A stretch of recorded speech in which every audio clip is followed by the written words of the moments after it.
There were a record number of anti-Semitic incidents in the U.S. last year. That's according to the Anti-Defamation League, which says opposition to Israel's military response in Gaza after Hamas attacked Israel on October 7, 2023, is what's helping drive the increase. It's an issue we discussed with Rabbi Sanford Akselrad of Congregation Ner Tamid. After almost 40 years leading the largest Reform Jewish temple in Nevada, he is retiring. Taking his place will be Rabbi-Cantor Jessica Hutchings. She's Nevada's first female Rabbi-Cantor. We recently spoke with both rabbis in a two-part interview that we recorded 2 days before Israel's attack on Iran, which Israel said was necessary in order to prevent Iran from building an atomic weapon. Thank you both for being here. Thank you for having us. Thank you for having us. For our non-Jewish viewers, what is the difference between a rabbi and Rabbi-Cantor? Who wants this Even one? for our Jewish viewers. Okay, go ahead. My whole sermon was about this last week. I'm an overachiever, really. That's all it is. I started as a cantor, or in Hebrew we call it a chazan, which is the musical visionary for a synagogue, for a community, to create a musical spiritual setting, and also to pastorally care for the community and prepare bar and bat mitzvah students.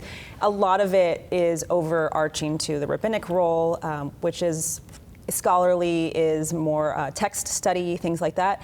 And at a certain point, I decided to add that as well. Before we talk about how big of a deal it is for you to be the first female Rabbi-Cantor in Nevada, I want to ask you why you are retiring, Rabbi Akselrad.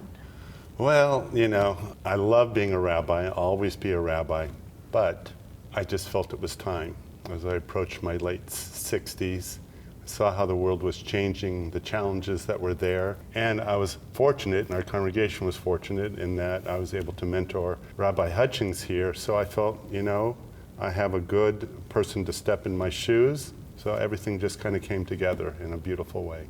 When you say the world was changing, what were you talking about? There was a few things. One was COVID. A lot of clergy across the board, denominations, retired during COVID. Very difficult time. The technological changes, keeping a congregation together, all the question marks, the funerals that occurred, just everything hit us, and we absorbed a lot of that energy. And probably it may have been a time during COVID I would have said, I don't know if I'm up for this challenge. But we rose to it together, and then we got out of COVID, and then we had to refertilize and reblossom this congregation and make it grow again, and thankfully that happened. But during the time when we were in it, who knew? And then there was a couple other health challenges, and I have seen too many people who waited too long, and when they retired they didn't have time to enjoy life. And my wife, God bless her, we're married 42 years.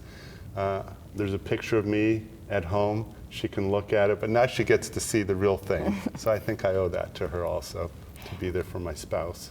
And it was during COVID when you realized that you wanted to pursue becoming a rabbi. Did I read that correctly? Yeah, and interestingly, I was in a virtual conference for the cantorate, and I was sitting in a session, and it was one of those moments where you can't really explain it. You just know, like, there's something else, there's something deeper, there's something I am supposed to add to my life right now. And I called him, and I think we took one of those safe COVID outside walks or something, and and I said, like, I think this is maybe something I'm interested in doing, and he sounded very relieved to hear me say that. Right, I think it was, thank God you realized that, right? Is that what you said? What did you say? Something like that. I don't remember what I said, but I probably reflected on it and thought that was a great opportunity for her and for the congregation.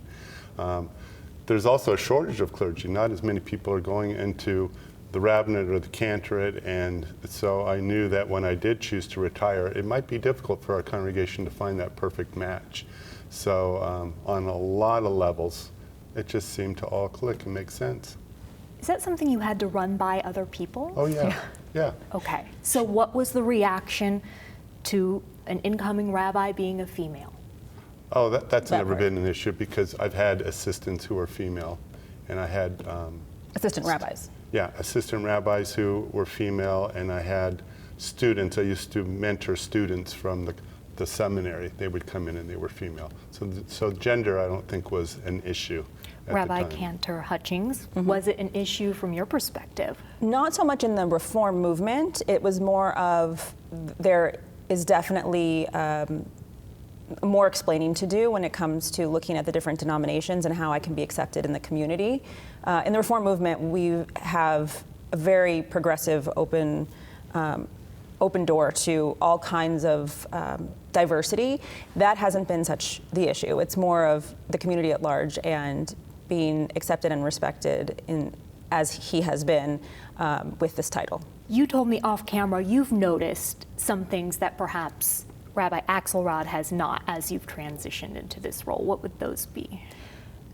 Simple things that you wouldn't think about. When I, for example, will park in a clergy spot at a hospital and people will look at me like, she's not clergy, she doesn't look like clergy, she doesn't have a beard, and kind of that look. And so I actually had name tags made up. I've never worn one before, but I had name tags made up with my title so I can put it on when I go into a hospital so that nobody questions that I'm a rabbi. And there might be other settings where that I'll have to wear it just to show, like, yes, I am a 40-year-old woman and also a rabbi and a cantor, and so I am clergy in this situation. And you may not think that clergy looks like me, but they do, so yeah. What was it that your son said when you told him you were going to study to become a rabbi? He got very upset and he started crying and he said, I don't want you to have a beard. And I thought, I failed him. He thinks that all rabbis have beards, but then I realized his rabbi has a beard. The rabbis in the school that we were renting to had beards, and he saw mommy was a cantor and his rabbi has a beard and is a he. But for the record, I've only had this beard 25 years. My wife happens to like a beard, so there you go. Historically, though, a female rabbi is a big deal, right? Oh yeah. But you don't think it's a big deal. Becoming a rabbi in and of itself is a big deal. But I think that she will be a trailblazer on many different levels besides gender. Tell me why. Because she is a person who is able to see things that should be, but aren't, and try to make them better. And I think also that she is a person who also is aware of her gender, but also at her heart is a person who just wants to be the best rabbi she can be. And, so it's not colored through that lens, it's colored through the lens of a tradition that's a couple thousand years old. And in that way, she'll reach out and help people regardless of gender, age, sexuality. And sexuality, absolutely. And I attribute those qualities to Rabbi Akselrad being my childhood rabbi and teaching me that this is how you love people, this is how you do Judaism. And there's a quality in Reform Judaism that's held very high, which is tikkun olam, which means to repair or to heal the world. And this is very important to me. So when I see injustice, I want to make it right. I want people to know that they have a place here in the Jewish community. When you bring that up, repairing and healing the world, it is a difficult time when you think of Israeli-Palestinian relations and how that applies to that situation. Let's go back to October 7th, 2023. What changed in your line of work for both of you? I'll start with you, Rabbi Akselrad. That was another challenge, right? That says, oh my God, do I want to retire? Do I not? It's something that we have not seen in our lifetime in our career. Israel has fought so many different wars, but this was a war that has been considered existential. That Israel got caught in a very difficult situation. They lost a lot of people. It's a very small country. And they were also going through a political upheaval in terms of how they wanted the democracy of the country to go to. So add that layer and going into war, the taking of the hostages, it just affected Israel incredibly. Who knew, though, that the response of the world, which initially, probably for maybe 1 or 2 days, was supportive of Israel, would then change immediately to be not only anti-Zionist, but to be anti-Semitic. And therefore, since that time, our congregation has had to spend a fortune on security. And it's not just our congregation, it's throughout the country and probably throughout the world. That's, to me, intolerable and just a sad state of affairs that as I retire, we now find the Jewish community under siege in that regard. I was wondering whether it had anything to do with your decision to retire. Not necessarily in that regard. Okay. There's a little bit of guilt that maybe I should stay on just to keep being that voice. My intent is really to go to Israel and volunteer there. So that will be a way that I continue that passage. That support of Israel. I've been to Israel probably 30 times. So I have a deep love for Israel. You can read about all the issues about the war and what's happening with the Palestinians, what's happening with Israel. And my heart for both people really goes out. The amount of destruction, the amount of death, it's heartbreaking. And I hope that there'll be a path to peace. Rabbi-Cantor Hutchings, you told me off camera that this is an unprecedented time for you. What has the result been? What have you felt? There's multiple angles here. There's the one side of things where we've seen people so proud to show up again, like maybe they've been unaffiliated from their community, but what happened made them want to have community again, to say, like, I felt vulnerable and lonely in that moment on October 7th, and I needed to show that I was a Jewish person and find my Jewish community. So that has been a blessing for a lot of people. I mean, one that I wish wouldn't have been the reason, but if we have to find something good out of it, we've seen that all over the country. But the amount of outward anti-Semitism that has come from it and the realization that we are truly othered in ways that as a younger person I did not see, and perhaps I had rose-colored glasses on, but I never felt so othered, and also othered in a negative way, I guess, that because of who I am, being Jewish, than I have in these last 614 or 15 days. It's unbelievable that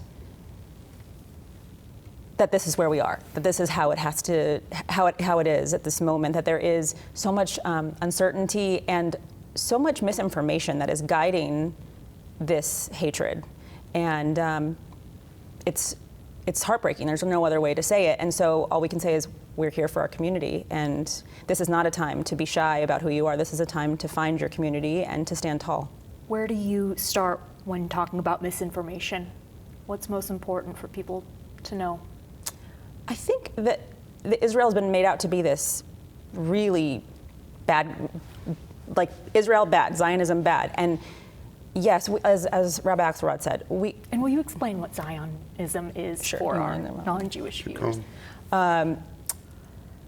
Zionism has been made out to be something that is, what is happening in Gaza is a result of Zionism. That's not the case. Zionism is that there is a right for the Jewish people to have homeland and to have the state of Israel as the Jewish state. It's supposed to be a place where all people can have their history, can be safe, that there is peace. What has happened and what is happening in Gaza, as Rabbi Akselrad said, is heartbreaking, because the destruction, I don't think most people want to see what's happening there. I think most people want the end result to be peace, that we can live amongst our brothers and sisters, our cousins, whoever is in the state of Israel and finds that is their homeland. But that's not what ends up coming across. It's like this Israel monstrous, and attached to Israel is all Jewish people in the world. And it's not the case. It's more of a political situation that's happening within Israel. There's still 55 hostages that they've said, return them, return them, return them. And we sit here and we wait, and we have no resolution to that. And people have said, well, there was 200 and whatever hostages, and look how many people are dying in Gaza. They're not they're not to be equated. This is unfortunately what happens in war, and it's terrible. That's why we don't like war. And there are hostages that are Israeli that need to be returned to their homeland, and there are thousands of people who gather every week to say, bring them home. And it's so complicated, and I wish people would take a step back and say, I'm going to really try to understand this, because it's not as simple as bad guy, good guy. There are international students whose visas have reportedly been revoked because they participated in pro-Palestinian protests. Where do you stand on that? Is that anti-Semitism? Where we cross the line is not in protest per se. It's when they say Israel should not exist. That then becomes anti-Semitism. You can say, I hate the government of Israel. Israel is committing, terrible atrocities. But as soon as you say Israel's committed genocide, as soon as you say that Israel should not exist, that the Zionists control the world, whatever these anti-Semitic tropes, now you've crossed the line. And that's what's been going on in college campuses and around the world, and they are spreading these types of lies. But everyone can say, we should get out of Afghanistan, we should get out of Iraq, we should get out of Vietnam. This has been going on as long as America has been. There have been people who are upset about our wars, let alone wars in foreign countries. So people can express their opinion, but they cannot deny Israel's right to exist. That's where they cross the line. What anti-Semitism have you experienced personally? We had threats come in. We had a written, mailed threat about that we should not exist, basically, that came in through the mail with someone's return address on it. So they wanted us to know who they were. That was like a week and a half ago. Things like that people are outwardly, we'll get on our live stream, we live stream our services, and once in a while I'll have to go in and delete comments on the YouTube or Facebook because there'll be bots or trolls that come in and say things about how they feel about the Jewish people. And I want to keep it a peaceful space for our people to have communal prayer. And so, yeah, I mean, these are things I never saw before, not in Las Vegas, not in Los Angeles, like, they happen, of course, like, but at this level where it's like, okay, what are we waking up to today? Never before. We'll hear more from Rabbi-Cantor Hutchings and Rabbi Akselrad about Congregation Ner Tamid's impact on the community next week.